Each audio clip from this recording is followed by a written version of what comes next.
Arvindbhai doctor Baba Saheb વિશે speech બોલીશ. આશરે 125 વર્ષ પહેલાની ઘટના છે. 6 વર્ષની કમળી વયના એક બાળકે પોતાની માતા ગુમાવી છે.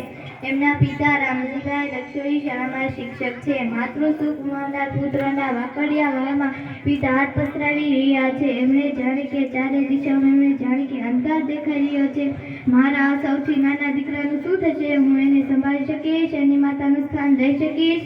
નાગરિક બનાવીશ ત્યારે જ એમની માતાને સાચી અંજલિ મળશે. પિતાએ પુત્રને હૈયા સરસો સાથી દીધો. 6 વર્ષના એ બાળકથી બીજું કોઈ નહીં.